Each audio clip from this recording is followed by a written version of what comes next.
I had a follow-up question, but I forgot it. Yeah, that was the blank. Right over here. No. Shia LaBeouf. Hold on, is that an insult? Yeah. Shia LaBeouf is like one of the highest paid actors. He's fucking... He's hitting Megan Fox on the weekends. What are you talking about? It's like, Oh, no, I don't want to be that guy. what, is he shagging take third? Is he shagging Megan Fox to be elected? Not What, they broke up.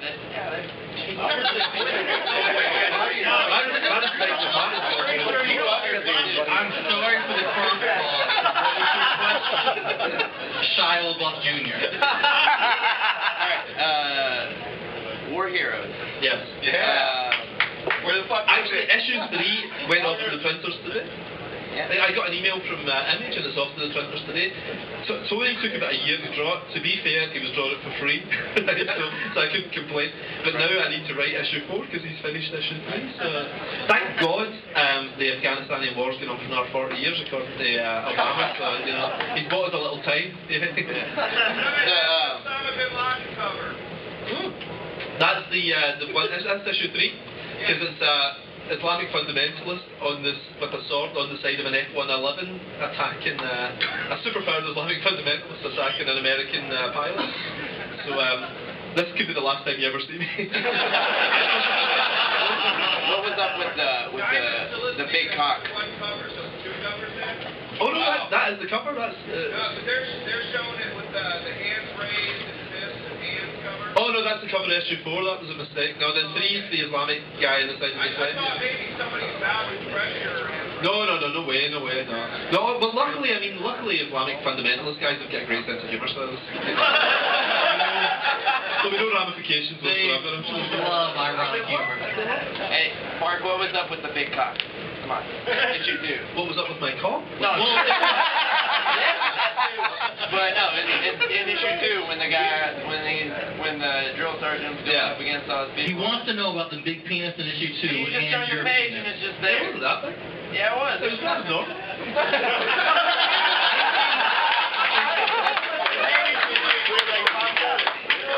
You should talk to your doctor. He got optioned as a movie? War Heroes got optioned as They got options, yeah. Sorry, what was that? I mean, have you heard anything back? This guy Mike DeLuca is producing it over at Sony, you know, so they're just writing the script just now, you know. So it's nice, I mean, I'll create these things and then let other people do the work, like I say, and then I go and visit the set. Right. And it's funny, like, friends of mine, you know, kind of say, oh, who's the hot chick in your new film? And I'm like, okay, it's a 10-year-old girl in the current film, and now it's a bunch of men and war heroes in the desert, you know, so I'm going to have to start actually thinking a bit more logically, you know. And I'm actually genuinely thinking of people I really fancy now and working ideas around. Is there anyone in the back with a question? This guy over here, I see him. Hang on, are you the guy that asked me to do that thing in the back of Chosen today? Alright, I came here to use my unemployment check from the government. My friend right there, and it literally sell his bodily fluid. Which bodily fluid?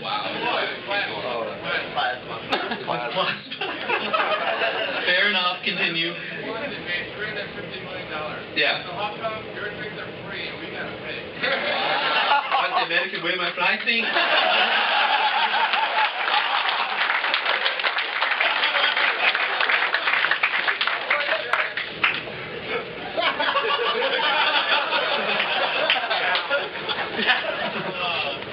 Takes so much better.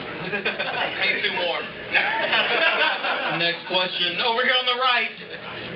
Alright, I know back before Superman Returns came out, you actually pitched a script to Warner Brothers for the Superman movie. Considering Superman Returns was absolute shit, have they taken you up on actually doing a movie? No, that was awful. it was after Superman Returns, believe it or not. What happened was they were talking about doing a reboot of the franchise. There was just rumours of this. And I said to somebody I was interested, and then word got around, and then we got talking to a guy who was second in command at Warner's within about 24 hours, and then they just said, no, you're a Marvel guy, which is fair enough, you know. And then I thought nothing else of it, but then one of my friends who did the Kick-Ass movie, Matthew Vaughn, he's quite a respected director out there, you know. And they said to him, look, we're thinking of rebooting the franchise, would you be interested? And he knew I had this big plan for Superman, to reboot it, do a Dark Knight Returns on Dark Knight, kind of Batman Begins on it. So we went in as a team. But realistically, you know, Superman cost about $280 million to make, and it only grossed back $381. And even then, that $381, they have to give half the receipts to the cinema chains, so it lost quite a lot of money. It lost about $100 million. So they're in no hurry to make more Superman movies. So I think it's just in limbo, you know. But to be honest, I mean, like I said earlier today, I love doing Kick-Ass, and that's the kind of model I think I want. I've got a Superman style thing that I'm thinking of doing next. You know, so I'll maybe do my own rip-offy version, and then I don't. The idea of taking notes from Warner Brothers when they said, "Great idea to have Superman in bed in the final act of Superman Returns," you know, it's I don't want to take notes from those guys. I'd rather just do my own thing. You know? Right over here. Wait, are you going to do any cameos in your own movies? I will be doing 3. I've actually done tiny little cameos in a subtle way, because I always think, like, I love Stan Lee, right? Stan is absolutely my hero, but it pulls me out of the movie slightly whenever I see someone I recognise, and I felt like Daredevil was the worst for it, because everybody I fucking worked with was mentioned in the movie, and it pulled me completely out of the movie. So purposely, I haven't. Like, they offered me one once, and they offered me one in Kick-Ass. But what we've got instead is they have our name somewhere in the movie that's quite subtle. Like in Wanted, at the end, they had J.G. Miller as the guy in the booth at the end of the movie. And in Kick-Ass, we have our signature. It's kind of like a little signature at the end of the movie. They have our name at the end of the movie as well, somewhere quite subtle. It's pretty good, you know. So I'd rather do that, I think, you know. And I save my actual self for porn. We'll do whatever you want on the webcam. Is Mike Cotton going to star in that with you? Talk to us later tonight. And but you know what? Yeah. I think something that you brought up is an interesting follow-up is as you start to do more create our own stuff and do something like Wanted or Kick-Ass in Hollywood, is it less important? Like I remember we used to talk about Superman. You were like, oh, I want to do Superman. Yeah. But now that you kind of like you're almost leapfrogging doing an own property to do what you want to do. So as you've gotten that kind of success, is it less important to do something like Superman? Yeah, totally, yeah. I mean, it's kind of like the difference between having a baby and adopting a baby. No offense to the adoption. I'll admit that I'm adopted. I'm a little bit offended right now. As an adopted child. If I wasn't already going to kick ass, mark that later, I was going to do it now. You know the way parents could never love an adopted child? I will call my mom right now and she will tell you how much she You know the way parents pretend they love an adopted child? No, but it really is. You've created this little thing. You've just got a special bond to the film. A special bond with the thing that Kick-Ass, it's magical seeing it come alive.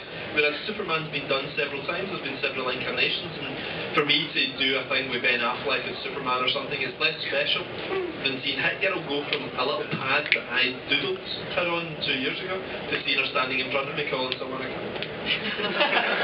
I would like to point out, number 1, that I'm really adopted. Number 2, I'm really offended. And number 3, as a professional, I will continue to the next question.